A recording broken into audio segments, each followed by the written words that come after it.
오늘 말씀은 마가복음 4장 35절로 42절 1절 말씀입니다.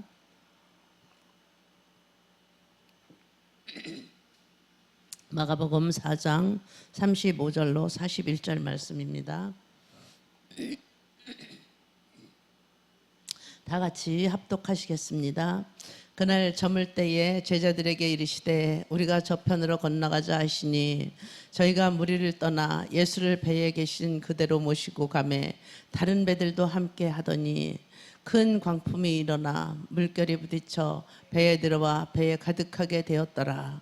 예수께서는 고물에서 베개를 베시고 주무시더니 제자들이 깨우매 가로되 선생님이여 우리 죽게 된 것을 돌보지 아니하시나이까 하니 예수께서 깨어 바람을 꾸짖으시며 바다들어 이르시되 잠잠하라 고요하라 하시니 바람이 그치고 아주 잔잔하여지더라.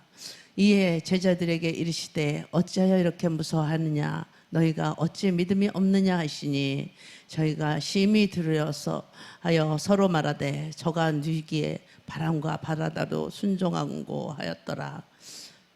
아멘. 오늘은 풍랑과 인생이라는 제목으로 말씀을 드리겠습니다. 35절에 보니까 예수께서 제자들을 데리고 갈릴리 호수에서 우리 저편으로 가자 이렇게 말씀을 하셨어요. 항상 예수님은 예수님의 말씀에 우리가 귀를 기울여야 되는데 예수님이 말씀하시는 것이 하나님 말씀이시잖아요. 하나님 말씀은 거짓될 수가 없어요. 주님이 바다 저편으로 건너가자 했으면 어떤 방법으로든지 우리가 건너갈 수 있다는 것을 믿으셔야 되는 거예요. 그런데 36절에 보니까 제자들이 예수님의 말씀에 별로 귀를 기울이지 않고 가다가 큰 풍랑이 다가온 거예요. 37절에 보니까 배에 물이 가득했어요. 그러니까 제자들이 아무리 노를 저어도 배는 바로 잡을 수가 없었습니다. 그때야 예수님 생각이 난 거예요. 큰일이 난 거죠. 자기네들이 다 죽게 되었다는 거예요. 예수님이 어디 계신가 자기들 가운데 예수님을 막 찾는 거예요. 34절에 보니까 예수님이 저 배 한 구석에서 주무시고 계세요. 그렇게 격렬한 풍랑에도 예수님은 그냥 주무시고 계신 거예요. 제자들이 가서 예수님을 흔들어서 깨웁니다. 주여 주여 우리가 죽게 되었습니다. 우리가 죽게 된 것을 돌보지 않습니까? 이렇게 이야기를 해요. 좋을 때는 예수님을 찾지도 않고 있다가 어려우니까 어려움 당하니까 비로소 주님을 찾고 원망하고 그러는 거예요. 우리가 죽게 된 것을 돌보지 아니하십니까? 이렇게 말하잖아요. 주님의 저 바다 건너편으로 가자 이렇게 말씀하셨잖아요. 그러니까 절대로 죽지 않는다는 거예요. 그런데 우리가 죽게 되었다. 그러니 주님이 잠에서 깨어서 일어나셔서 39절에 보니까 바람과 바다도 꾸짖으시니까 즉시 잠잠해졌어요. 40절에 보니까 그리고 예수님이 제자들에게 말씀을 하세요. 왜 두려워하느냐? 너희 믿음이 어디 있느냐? 이 말에 제자들은 주님이 하신 말씀을 믿음에 두지 않고 바람과 바다와의 믿음을 두었기 때문에 그들은 믿음은 공포로 변한 거예요. 주님의 말씀에 그들이 믿음을 두었다면 주님 믿고 따라가기만 하면 된다라는 건데 그들은 바람과 이 파도 그것 때문에 너무 힘들었던 거예요. 너무 공포스러웠던 거예요. 근데 제자들은 그런 것들에 감타, 예수님이 바다와 파도를 잠잠하게 한 것에 대한 감동은 하지 않아요. 어떻게 바람과 바다도 순종하는가? 41절에 보니까 이렇게 이야기를 하는 거예요. 저는 도대체 누구지? 그렇게 말을 해요. 이 말씀을 통해서 우리가 첫째로 예수님 모시고 인생의 바다를 건너가는 파도는 온다는 거예요. 우리가 예수님 모시고 가잖아요. 우리 예수 믿잖아요. 그런데 파도 없는 인생은 상상할 수가 없는 거예요. 다른 사람들은 다 편안하게 사는 것 같잖아요. 그죠? 나만 고생하고 나만 고통당하는 것 같잖아요. 고난이 없는 인생은 없어요. 다른 사람 겉보기엔 다 멀쩡하잖아요. 그런데 그렇지 않아요. 인생의 파도는 다 있어요.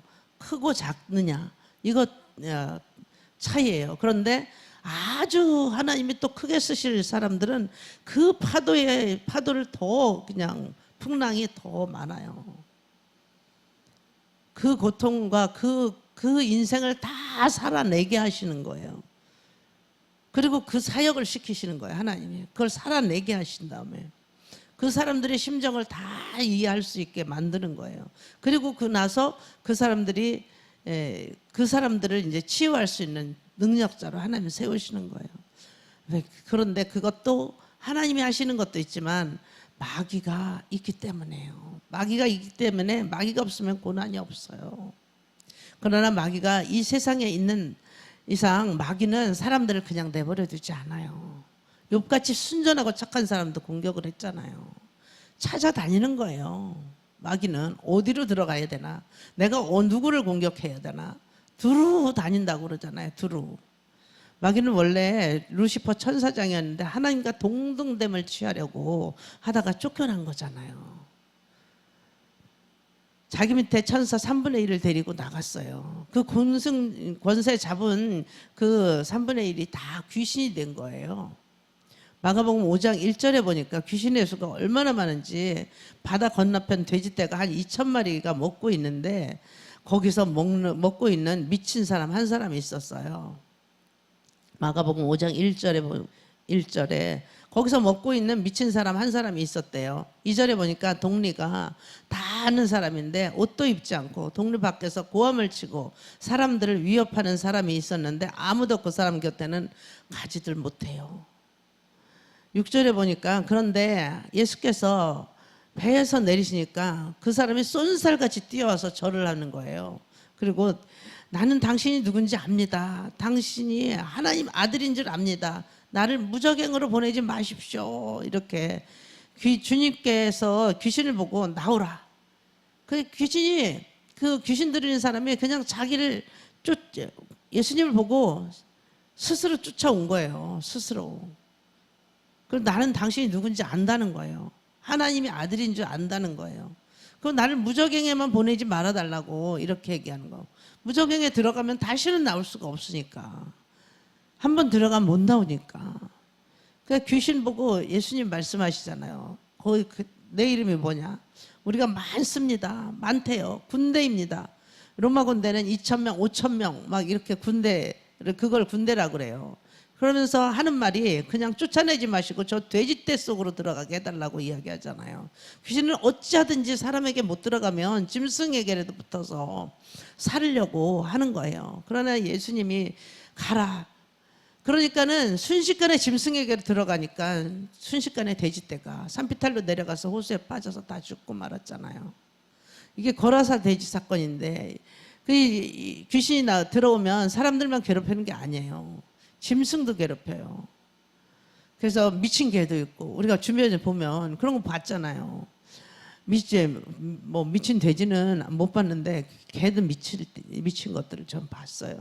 우리가 미친 돼지는 못 봤지만 미친 개 많이 들어봤잖아요, 여러분도. 그래서 예수님이 바다를 건너갈 때 풍랑을 일으킨 것은 뭐냐면은 군대 마귀가 일으킨 거예요. 군대 마귀가 그들이 자기네들이 예수님이 오시면 쫓겨날 걸 미리 안 거예요. 예수님이 오면 쫓겨날 걸 미리 알았기 때문에 못 오게 하려고 파도를 일으키고 풍랑을 일으키고 이렇게 고난을 주는 거예요. 파도를 일으키고 막았어요. 예수님 못 오게 막은 거예요. 그는 나름대로. 그리고 예수님을 물에 빠뜨리려고 했던 거죠. 근데 예수님 물에 빠뜨리지 못했잖아요. 우리가 예수님을 모시고 산다고 해도 인생의 파도가 안 오는 건 아니라 그랬잖아요. 귀신이 파도를 일으키는 거예요. 그러나 예수님을 모시고 있는 배는 물에 가라앉지가 않아요. 그러므로 주님은 안심하라 이렇게 말씀을 하시는 거예요. 왜 두려워하느냐? 주님이 우리 가운데 계시면 동남풍이 불고 서북풍이 불어도 절대로 망하지가 않아요. 우리 보고 우리 너무 힘들어요. 지금 너무 고통스러워요. 그래도 주님은 말씀하시잖아요. 안심하라. 두려워하지 마라. 주님이 말씀하세요. 절대로 망하지 않습니다. 주님만 붙잡고 가시면. 여기에 예수님이 타고 간 배에도 파도가 일어난다는 것이에요. 그런데 예수님이 주무시고 계신 것이 그들에게는 큰 파도가 더 당한 이유가 있을 거예요. 우리가 예수님을 주무시게 해서는 안 돼요. 계속 우리는 깨어서 기도를 드려야 되는 거예요. 예수님 깨우지 않으면 안 돼요. 예수님 주무시게 하면 안 돼요. 예수님이 깨운다는 것은 기도를 많이 드려야 된다는 거예요. 기도로 깨울 수 있어요. 기도를 많이 드려야지 예, 할 때도 있고 또 적게 드려야 될 때도 있지만 귀신이 많이 붙어 있는 사람도 있어요. 그런 사람 어때요? 기도를 많이 드려야 되겠죠. 또 적게 붙어 있는 사람도 있어요. 우리 안에 다 귀신들이 있어요. 이 마귀들이 다 사탄들이 내 안을 다 점령하고 있는데 우리는 그걸 잘 모르는 거예요. 그렇지만 우리 교회 사람들은 많이 알 거예요. 이제 귀신이 사람에게 다가오는 단계가 있어요. 몇 가지 단계가 있는데 첫째는 붙어 다니는 거. 그 단계에서 쫓아내지 않으면 두 번째는 억압을 해서 눌러 타고 다니는 거예요. 그래서 사람들이 자꾸 아픈 거예요. 내 등에서 막 짓누르는 거예요. 어깨를 누르고 타고 허리를 누르고 그러니까 막 허리를 펴지 못하고 그냥 구부리고 다닐 수밖에 없고 어깨에 귀신들이 다 타고 누르고 있으니까 너무 힘들고 아픈 거예요. 귀신에게 억압을 당해서 당하잖아요. 그럼 제정신이 아니에요. 거기서 귀신을 쫓아내지 않으면 세 번째는 마음이 우울해지고 슬퍼지고 착잡해지는 거예요. 마음속으로까지 점령을 해버리는 거예요. 제정신이 아닌 거예요. 그것을 내버려두면 귀신이 차고 들어와서 주인 노릇을 하는 거예요. 그래서 누가 주인인지 몰라요. 처음에는 따라다니고 붙어다니고 그러다 마음을 우울하게 만들고 고통을 주는 거예요. 그래서 점령해서 자기가 주인 노릇하는 단계가 있는데 이 단계마다 쫓아낼 때 시간이 많이 걸려요. 귀신이 들어와서 자기가 주인 노릇을 하는데 이것이 본인도 그게 자기인 줄 알아요. 착각을 하고 사는 거예요. 저희가 귀신을 많이 쫓아냈잖아요. 여러분들도 많이 경험을 하고 여러분들 많이 보셨잖아요. 귀신은 사람을 차별하지 않아요. 가난한 사람에게도 들어가고 지식 있는 사람에게도 들어가고 부자, 돈 많은 사람에게도 들어가요. 근데 어떤 귀신은 금방 쫓겨날 수도 있고 어떤 귀신은 막 몇 시간도 잘 쫓겨나지 않고 거기서 끝까지 집을 짓고 사는 사람, 그런 귀신들도 있어요. 그 싸움이에요. 귀신 쉽게 나갈 거라고 생각하지 마십시오. 여러분들도 그 귀신들에게 내 마음을 내어주시면 안 돼요. 내가 그 집에 들어와서 집을 짓게 하면 안 돼요. 그래서 우리가 그런 말 있잖아요. 까치가 내 머리 위를 지나가는 거는 어떻게 할 수가 없어요. 새가 지나가는 걸 우리가 막을 수 있나요? 근데 거기다 머리 위에다가 집을 짓게 해서는 안 된다 그러잖아요. 집을 지으면 안 돼요. 우리가 아예 각오를 하고 귀신하고 대적할 때 그 끝까지 싸워야 돼요. 각오를 하고 담대히 덤벼야 되는 거예요. 권세는 우리에게 있지만 그 권세가 강한 사람도 있고 약한 사람도 있어요. 그것도 믿음의 차이예요. 그리고 우리가 말씀을 얼마나 먹느냐 그런 차이도 있죠. 말씀으로 우리가 꽉 차 있잖아요. 그럼 귀신이 저절로 여기는 못 살겠다. 말씀을 우리가 계속 보다 보면은 나한테 다가오는 말씀이 있잖아요. 그 말씀을 붙잡고 기도를 드리셔야 돼요. 우리가 기도를 드리는 방법도요. 그냥 무턱대고 아침에 시간 돼서 빨리 가자 막 이래가지고 나와서 그냥 막 기도하다 가는 게 아니고 집에서도 그러니까 저녁에 새벽 기도를 나올 때는 저녁에 여러분들이 잠자리에 들어서 오늘 하루를 일과를 다 돌아보고 오늘은 내가 이렇게 살았지. 난 오늘 너무 힘들었어. 그렇지만 내가 이거를 내 안에다가 집을 지면 안 되겠다. 고통 너무 힘들었지만 힘든 것을 묵상하고 어떻게 살지. 이렇게 자꾸 묵상을 하다 보면 그 귀신이 들어와요. 그래서 그 안에 집을 짓기 시작을 하는 거예요. 그 집을 지으면 안 돼요. 그래서 하나님이 계시잖아요. 풍랑을 잠잠케 하실 때가 있는 거예요. 우리가 인생은 다 그렇게 살아가는 거예요. 그러면 그 권세가 강해지는 거예요. 예수님을 내가 믿고 따르잖아요. 그렇게 하다 보면 귀신이 먼저 알아요. 영권이 없는 사람의 손을 대면 귀신이 나가는 것. 그거 나가는 거 아니라 그 사람을 가지고 놀아요. 우리가 사람들한테 이렇게 축사를 해보잖아요. 영권이 없는 사람의 손을 대잖아요. 그러면 귀신 갖고 놀아요. 안 나가요. 절대로 안 나가요. 너무 짜증나요. 정말 귀신이 막 짜증을 내요. 아예 나갈 생각도 안 하고 속으로 막 욕을 해요. 여러분들이 귀신 쫓아내려면 영권이 있어야 되는 거예요. 내 안에 있는 귀신도 내가 영권이 있으면 그냥 쫓아낼 수 있는 거예요. 예수님이 세상 떠날 때 유언으로 남긴 말씀이 있잖아요. 유언은 가장 중요한 말을 유언이에요. 예수님께서는 누가복음 16장 17절에 보면 너희가 내 이름으로 귀신을 쫓아내고 그랬어요. 제일 먼저 귀신을 쫓아내라고 말씀하셨어요. 다른 말 한 게 아니에요. 너희가 내 이름으로 귀신을 쫓아내며 그 다음에 새 방언을 말하며 뱀을 집으며 무슨 독을 마실지라도 해를 받지 아니하며 병든 사람에게 손을 얹은즉 나으니라. 여러분 새벽 기도를 시작하기 전에 귀신부터 쫓아내고 이 방언 기도를 하셔야 돼요. 방언 기도. 저는 사람들이 축사를 많이 해봤잖아요. 잠자리에 들기 전에 자기 자신의 셀프 축사를 하는 거예요. 그러면서 새벽에 이렇게 잠자리에 들어갔을 때 저희가 붙은 귀신을 다 쫓아내는 거예요. 여러분들도 한번 해보세요. 그리고 성도들에게도 여러분들이 그렇게 하라고 제가 가르쳐 드린 적이 있어요. 여러분 한번 해보세요. 그렇게 하면 특별한 은사가 있는데 귀신 나가는 거 알아요. 자기네들도 그 은사, 이 사람들에게 다 은사가 있어요. 각자에게. 그러면 귀신들이 그거 다 알기 때문에 귀신의 한 소리도 들려요. 걔네들이 막 떠드는 소리, 손이 딱 대잖아요. 그럼 걔네들 막 떠들어요. 그래서 귀신의 말은 다 믿을 필요가 없어요. 사실은 귀신 나갈 때는 줄줄이 나가기 시작을 해요.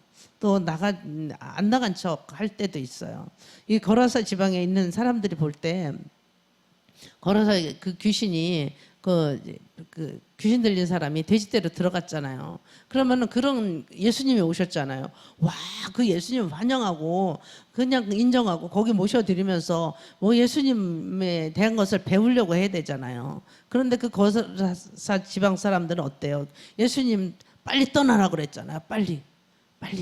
왜냐면은 그 사람들도 다 물이 들은 거예요. 그 지방 사람도. 그 한 사람만 귀신 있는 게 아니라 그 동네가 다 귀신 들린 사람들만 사는 거예요. 제가 아는 분이 그 얘기를 하더라고요. 공주에 거기 정신병원이 들어왔대요. 근데 그 정신병원 들어오고 거기에 이 정신병동에 있는 사람들이 그 귀신들 또 여기 현충원에 있는 귀신들 막 그런 귀신들이 얼마나 많겠냐는 거예요. 그 동네가요 미친 사람이 그때부터 그렇게 생기더래요. 미친 사람들이 그 동네에 엄청 많이 생기더래요. 그래가지고 막 멀쩡하던 사람들이 미쳐서 막 돌아다니고 죽고 이렇게 그 영이 떠돌다가 약한 사람들한테 들어가는 거예요. 그러니까 항상 깨어서 우리가 기도를 드려야 돼요. 정말 이게 보통 일이 아니에요. 정말 우리가 깨어서 기도를 드려야 돼요. 그러니까 신앙생활을 한다는 게 쉬운 게 아니에요. 영적 싸움이잖아요. 영적 싸움이에요. 우리가 귀신을 쫓아내는 거 우리 신앙생활에 얼마나 중요하냐면은 예수님의 유언이잖아요. 첫 마디가 귀신을 쫓아내라 그랬잖아요. 그리고 12제자를 내보낼 때도 나가서 회개하라 천국이 가까웠다 하면서 귀신을 쫓아내고 병을 고치라고 말을 했어요. 그렇게 제자들도 그렇게 말을 했어요. 70인의 제자들 둘씩 내보내면서 내가 내게 뱀과 전갈을 밟으며 원수의 모든 능력을 제할 권세를 주었으니 해할 자가 결탄코 없으리라 이렇게 말씀을 하셨어요. 귀신을 쫓아내라고 했어요. 우리는 별로 중요하게 생각하지 않아요. 그런데 우리에게 염려, 근심, 불안, 초조, 막 절망, 고통, 우울함, 괴로움 수많은 고통들이 눈에 안 보여도 다 그것들이 귀신이 갖다 주는 거예요. 그러므로 반드시 귀신을 쫓아내야 될 것이에요. 여러분들이 반드시 그걸 알아야 되는 거예요. 예수님을 모시고 간 배에 풍랑을 보내어서 침몰시키려고 하는 것도 귀신이에요. 우리가 다니면서 교통사고를 내게 하는 것도 귀신의 짓이에요. 얼마나 담대하게 도전하는지 몰라요. 예수님을 믿는다고 해서 귀신이 못 오는 게 아니에요. 우리를 망하게 하지는 못해도 계속 회방을 놓는 거예요. 회방을. 요한복음 10장 10절에 도적이 오는 것은 도둑질하고 죽이고 멸망시키려는 것뿐이요 내가 온 것은 양으로 생명을 얻게 하고 더 풍성히 얻게 하려는 것이다 이렇게 말씀을 하세요. 귀신은 도둑이에요. 우리의 삶을 도둑질하려고 오는 거예요. 멸망시키려고 하는 거예요. 귀신은 끝없이 도전을 해요. 그러나 예수님이 오시는 것은 생명을 얻게 하기 위해서 오시는 것이래요. 예수님이 풍성한 삶을 주기 위해서 오시는 좋으신 하나님이에요. 좋으신 하나님. 귀신은 아주 나쁜 거예요. 귀신은 나쁜 귀신, 흉악한 귀신이에요. 예수님은 좋은 하나님, 은혜의 하나님인 것인데 귀신은 와서 우리에게 늘 죄를 짓게 해요. 나쁜 생각을 갖게 해요. 거짓말 시키게 해요. 아담과 하와를 오만과 교만하게 탐욕을 갖게 하는 것도 다 죄를 짓게 한 것도 그 귀신이 짓이잖아요. 예수님이 40주 40야 금식하고 있는데 거기에도 예수님을 찾아와서 타락시키려고 육신의 정욕, 안목의 정욕, 이생의 자랑을 통해서 죄를 짓게 하려고 했던 것이 귀신이에요. 귀신이 얼마나 집요해요. 예수님께까지 찾아오잖아요. 근데 하물며 뭐 우리 같은 사람들은 어떻겠어요? 그러나 우리도 예수님의 권세, 내 권세, 예수님 권세, 내 권세잖아요. 예수님 우리에게 다 권세를 주고 가셨기 때문에 우리는 나보다 예수님이 그 말씀하고 가셨잖아요. 나보다 더 큰 일을 행하겠다고. 그러니까 우리는 예수님보다 더 큰 일을 행할 수 있는 그런 권세를 이미 받았어요. 그래서 우리는 정말로 죄를 짓지 말고 살려고 몸부림을 치면서 살아야 되는 거예요. 요한일서 3장 8절에 보니까 죄를 짓는 자는 마귀에게 속하나니 마귀는 처음부터 범죄함이라 하나님의 아들이 나타나신 것은 마귀의 일을 멸하려 하심이다 이렇게 말씀을 하세요. 마귀는 우리에게 와서 죄를 지어서 하나님을 멀리하게 하고 분주하게 만들고, 하지만 예수님은 와서 마귀를 멸하고 우리를 회방하지 못하게 하는 거예요. 예수님이 늘 우리를 보호하시는 거예요. 성령님 우리 안에 우리에게 보내주셨잖아요. 그래서 우리 안에 우리와 함께 거하시잖아요. 그 성령님께 구하기만 하면 주님 도와주세요. 도와주세요. 이렇게 우리가 기도를 나와서 드릴 때 준비 기도를 하고 집에서 오늘은 무슨 기도를 해야겠다 계속 여러분들이 생각을 하고 오셔요. 그래서 그 기도를 방언으로 기도하면서 속으로는 내가 할 수 있는 기도들을 하시고 그 말씀을 붙잡고 기도를 드리세요. 이렇게 말씀 하나라도 마귀를 대적하라 그래야만 너희를 피하리라 하나님 말씀하셨잖아요. 마귀가 나를 점령하지 못하도록 보호해 주세요. 계속 나를 속이려고 해요. 나 너무 힘들어요. 마귀가 계속 나에게 속썩여요. 근데 난 이길 수 있어요, 주님. 이렇게 계속 그 말씀을 붙잡고 기도를 드리는 거예요. 그러면 기도 응답이 빨리 와요. 내가 그냥 내 생각의 기도를 많이 드리는 것보다 이 말씀 한 구절을 붙잡고 1시간 동안 기도를 드릴 수가 있어요. 그렇게 해서 계속 여러분들이 쉬지 말고 기도를 드릴 때 항상 깨어서 여러분들이 있으면 귀신이 우리를 괴롭히지 못해요. 잠이 들 때 도적이 와요. 깨어있는데 도적이 오지 않아요. 귀신은 깨어서 기도하는 사람에게는 근접을 할 수가 없어요. 그래서 우리가 늘 깨어서 기도를 드려야 되는 거예요. 예수님을 믿어도 풍랑은 만날 수 있어요. 그러나 예수님이 우리에게 이길 수 있는 힘과 권세와 능력을 주신 줄 믿으시기 바랍니다. 기도드리시겠습니다. 하나님 아버지 감사합니다. 오늘 아버지 하나님 주님과 함께 동행을 하는 제자들이 풍랑을 만났습니다. 아버지 하나님, 그러나 그들은 그것이 주님을 온전히 믿지 못했던 것을 자기들의 잘못을 잘 모르고 있습니다. 하나님, 우리가 살면서 예수님을 모시고 살지만 풍랑을 만날 때도 있습니다. 그러나 주님께 모든 것을 맡기고 의지하고 주님을 따라가는 그런 삶을 살아갈 수 있도록 하나님 도와주시옵소서. 아버지 하나님, 하나님의 은혜 가운데서 우리가 풍성한 삶을 누리기를 원하지만 그 인생이 만만치가 않습니다. 아버지 하나님, 그러나 우리는 주님이 바다도 바람도 잠잠하게 하실 수 있다는 걸 알고 온전히 주님을 믿고 따라가는 그런 삶을 살게 해주시고 주님께 모든 것을 맡기고 내 마음의 평정을 이룰 수 있는 그런 삶을 살아가게 해주시옵소서. 우리는 아버지 하나님의 뜻대로 순종하며 살아가고 있는가 다시 한번 돌아보게 해주시옵시고 제자들은 두려워하고 또 믿음이 없었음을 이 자리에서 봅니다. 그러나 그 제자들도 정말로 이제 예수님이 승천하셨을 때 죽으시고 부활하시고 그 승천하는 걸 보고 또 성령님이 오셨을 때 그 성령을 통하여서 일하기 시작을 했습니다. 아버지 하나님, 우리도 우리 안에 성령님 계신 것을 믿고 그 성령님을 인정하고 환영하고 모셔드렸사오니 아버지 하나님, 그 성령님을 통하여서 일하게 하여 주시옵소서. 온전한 믿음으로 갈 수 있도록 도와주시옵시고 하나님의 은혜를 우리도 맛보아 알게 하여 주시옵소서. 오늘도 예수의 보혈의 피를 저들에게 뿌리고 바르고 덮습니다. 쏟아붓습니다. 악한 원수마귀 사탄들 틈타지 못하도록 완전하게 무장하게 하여 주시옵소서. 감사드리며 예수님의 이름으로 기도드렸사옵나이다. 아멘.